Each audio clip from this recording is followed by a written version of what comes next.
To you I will give all this authority and their glory, for it has been delivered to me, and I give it to whom I will. If you then will worship me, it will all be yours. I saw this on social media, and it was actually a verse of the day. Wow. on not just on a website. It had a little flower on it, and it was just this Oh, beautiful. no. Oh, no.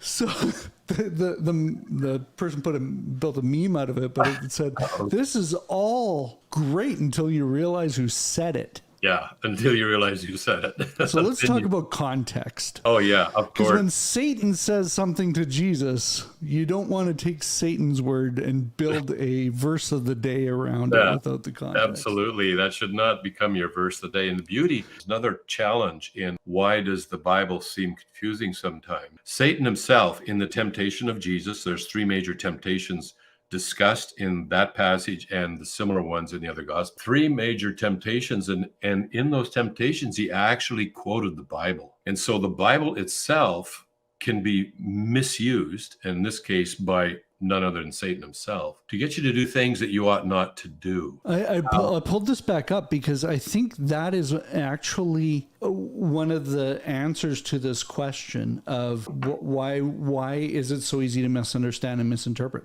Well, there's a battle going on where you have one side that wants to confuse things. And if you're listening to that, you're going to get confused. The word Satan is from the Hebrew word Satan, which is basically the prosecutor in a court of law. So the prosecutor's job is to bring your infractions and put them right out there and make sure you pay. But he's also referred to as the father of lies. Don't ever forget that. So you might think, well, wow, like we're totally at the mercy now. How are we ever going to figure out what's going on?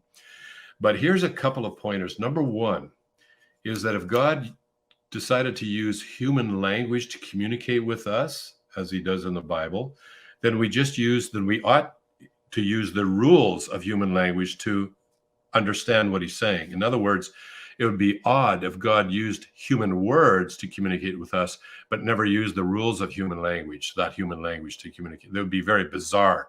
Nevertheless, some people take that approach. So I met with a guy at the University of Manitoba, a student leader in one of the other clubs. And he said, what the Bible appears to say is the last thing you should ever think it's saying. You can rule that right off the top. The Bible, he said, never means what it appears to say.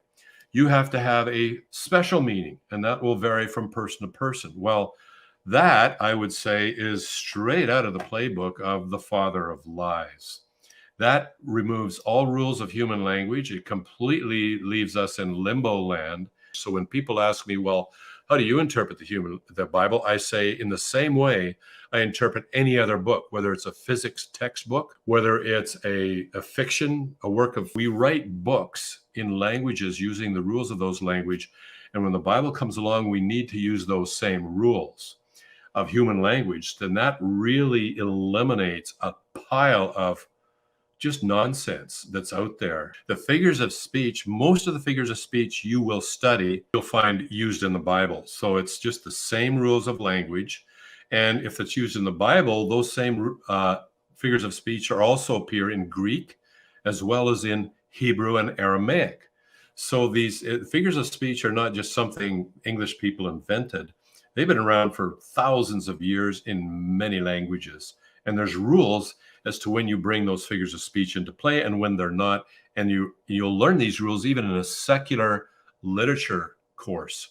Purely secular literature course will give you enough knowledge on figures of speech so that when you come to the Bible, using those same rules, you'll be able to say, okay, this should be taken at face value. This here is a figure of speech. It's got it's like something or as something, well, then you know that's a simile.